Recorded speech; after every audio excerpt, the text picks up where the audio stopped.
復讐のレクイエム一気見したけどめちゃくちゃ面白かったです。ってことでどうもプラミンです。はい、ということで今回の動画はそんな話題のネトフリガンダム、そうガンダム復讐のレクイエムからこちらのガンプラ、よいしょ、はい HG ガンダム EX、 こいつをね作ってレビューしていきたいと思います。いやー買えたよ、めちゃくちゃ嬉しい。でちなみにザク 2F 型ソラリキ、こっちもね買えたんで、こっちもね後ほどレビューして動画出したいと思います。ちなみに皆さん復讐のレクイエム見ましたか？マジでこれほんとめちゃくちゃ面白かったんで、まだ見てない人とかネトフリ入ってない人今すぐ入ってみてほしいぐらいほんと面白かったです。まずね CG の出来が本当にめちゃくちゃすごい、現代版イグルーって感じでもう本当に素晴らしかった。でちゃんとね箱にもネットフリ配信中って書いてあるっていうね。でこの作品舞台が宇宙世紀なんだけど HGUC とかにはなってないですね。で箱の側面はこんな感じで、デザイン自体は HGUC のデザインをしてるんだけど HG っていう扱いになってますね。厚みはねだいたいこのぐらいで、思ったより厚みは薄いですね。箱の側面にはポージングの写真めっちゃ載ってて超かっこいいし、ここ見る感じギミックは結構多いみたいです、ね、ここにもしっかりネトフリ配信中、ネトフリ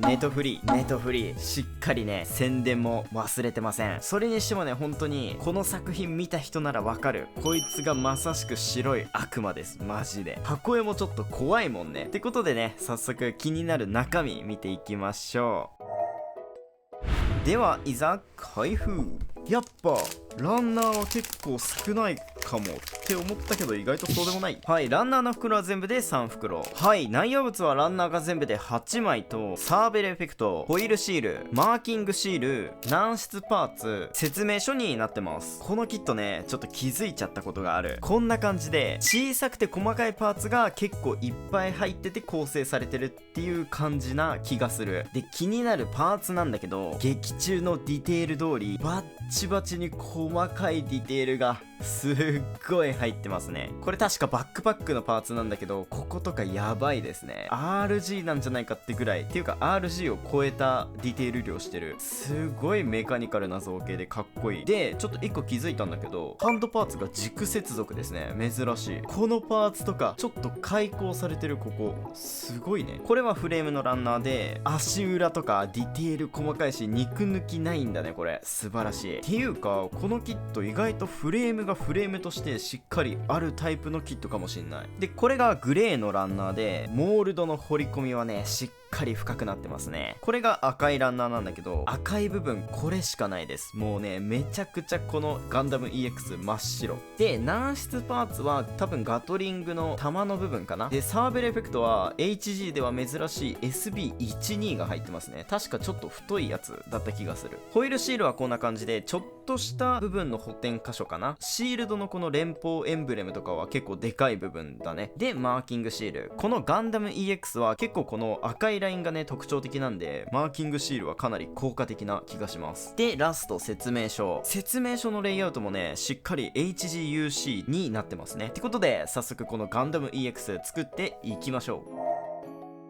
はい、それじゃあガンダム EX 作っていくんですが、まず頭ちょっと作ってきました。こんな感じで形状としてはねやっぱ最初のデザイン公開された時に言われてた EG8 にちょっと似てますね。ただこのアンテナも HG なのにフラッグはついてるんですが、しっかり細くなってたり、このねサイドのダクトの部分がちょっと開口されてて中のパーツが見えてるんですよ。これだったり、ここのグレーの色と色分けされてて、でさらにしかもこれ合わせ目ゼロです。このヘッドパーツでツインアイに関しては今1枚貼ってるんですけど、他にこんな感じで2枚ついてきてて、このガンダム目の開き具合が3段階あるんでそれぞれ入ってるって感じですね。そしたら続いて胴体、まずフレームに赤い襟パーツをつけて、横に関節パーツ、この関節すらディテールが細かいっていうね。で次にこの腹部パーツにこのホワイトのパーツを左右で取り付け、で上からグレーのパーツを取り付付けると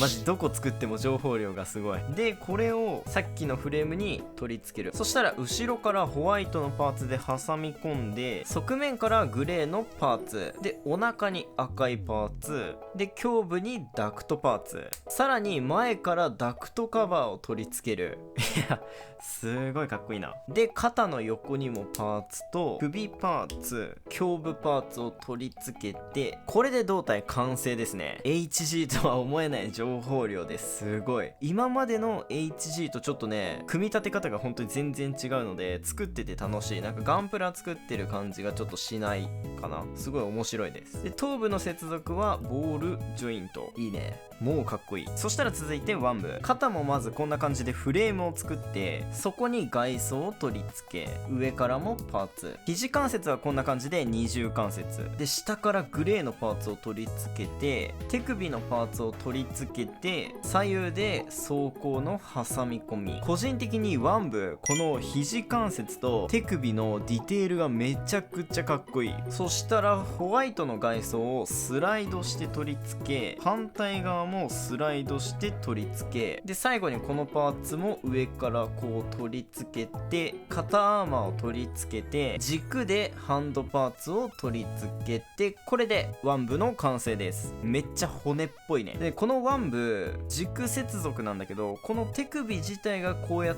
て動くので、割としっかりと柔軟性というか可動は確保されてる。肘関節は最大でこのぐらいしっかり曲がってくれる。しかも手首曲がるからすごいわ。で肩アーマーはしっかりとロール可動。本体との接続はボールジョイント。いいね、劇中感が出てきました。でまずこれで上半身完成なんですけど、やっぱね可動を妨げる部分があんまないので、しっかり腕も上がるし、回転もできるし、首とかもこんな感じで前後可動とかグリグリ動かせる。で腹部もこんな感じでちょっとした引き出し可動と横にこう動いてくれる可動が入ってるので、お腹もね割と動かしやすそうかな。こんな感じで個人的にこの肩との接続軸、ここのディテールもかっこいいね。やっぱここってガンプラで結構見える部分で、だいたいねここポリキャップとかポリキャップ型のパーツになってるんだけど、しっかりここにディテールが入ってることでめっちゃなんかこうメカニカルな感じがします。かっ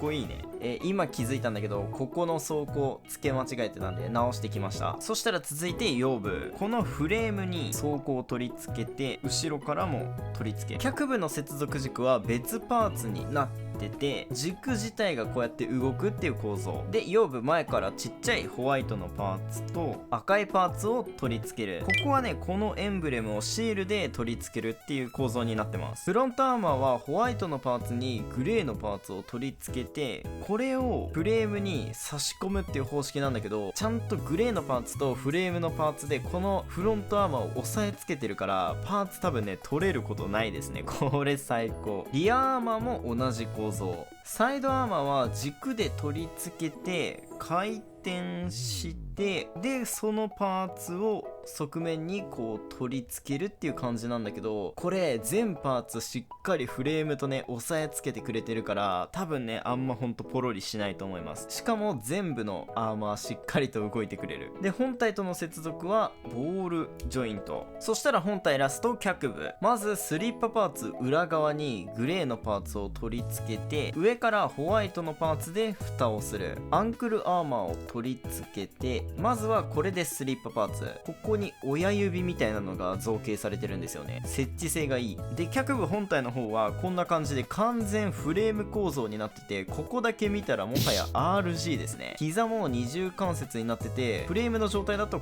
このぐらいめっちゃ動く。そしたら装甲を取り付けて、前からホワイトのパーツ、裏からもパーツを取り付けて、ここちょっと面白くて、前からホワイトのパーツと後ろにもホワイトのパーツをつけて、側面から挟み込むっていう構造で、ここにスリッパパーツを取り付けて、これで脚部完成です。情報量が相変わらずすごいと。このすねの部分なんか4パーツだからね、4パーツに見えないですもんね。で可動はしっかりと二重関節なんだけど、さすがにフレームの時よりは動かない。スリッパパーツはボールジョイントでしっかり柔軟に可動。アンクルアーマーも上下可動と、腰部との接続軸も上下可動と回転の可動で、腰部との接続は軸接続。ク。はい、これでまず本体完成したんですけど、いやーかなり異質なデザインしてるね。ほんとこのパーツ数でこの造形ができるのが割と意味がわかんない。使ったパーツ数の2倍ぐらいのパーツ数使ってるんじゃないかなっていう見た目してて、めっちゃかっこいいですね。でそしたら最後バックパックと武装。まずはフレームに外装を取り付け、そしたら側面からスラスターを取り付けて、スラスターの中まで造形されてるのほんとすごくないですか？バックパックの接続は二軸接続になっ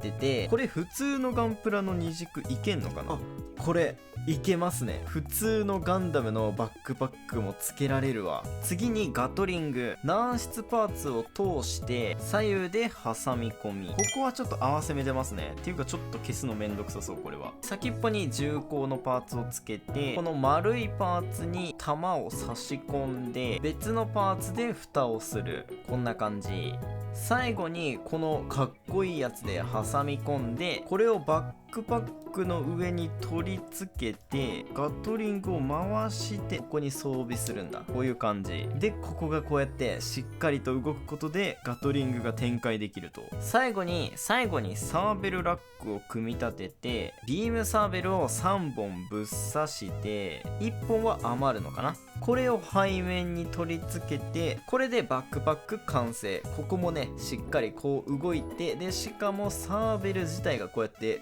動いてくれるから、このビームサーベルを持ってるポージングがすごい取らせやすいですね。でラスト武装、シールドとビームライフル。そしたらこの2つを装備させて、これでガンダム EX 完成です。はい、ということでガンダム EX 完成したんですけど、一言言えることがある。これは2090円のクオリティではない。2090円は安すぎる。正直言うと個人的には最近いっぱい出てるシードフリーダムシリーズより好きです。可動範囲もこんな感じでしっかりと広いし、このサイドアーマーもねしっかり上げてあげて、こうやってフロントアーマーもこうやって上げてあげればめちゃくちゃ足動くし、いつものねサイドアーマーとかフロントアーマーとかポロポロ取れる現象しっかりこのグレーのパーツで抑え込んでくれてるから全然ないですね。でこの股関節のジョイント自体が動くっていうこの構造のおかげで足がキモいぐらい後ろに行きます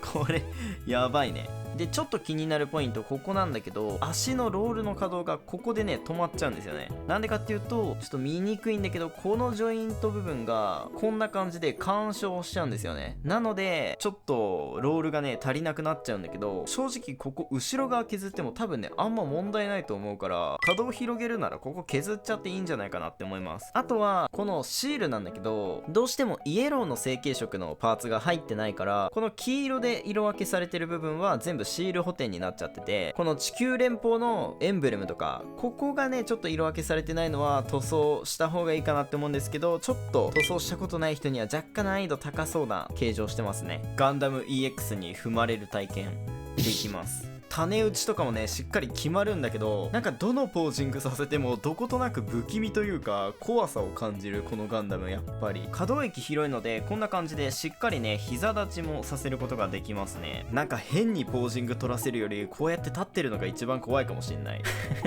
ということで今回はねこのガンダム復讐のレクイエムから HG ガンダム EX をね作ってレビューしてみたんですが、いかがだったでしょうか。個人的には買って大正解。正直2090円のクオリティではないです。安すぎる。でディテールだけじゃなくてしっかりとね可動域も確保されてて、ギミックも豊富でマジで最高ですね。このキットはこれはザク2の方も楽しみになっちゃいますね。ということで今回のこの動画少しでもいいなと思ってくださったら高評価チャンネル登録していただけるとめちゃくちゃ嬉しいです。それではまた次回の動画でお会いしましょう。プラミンでした。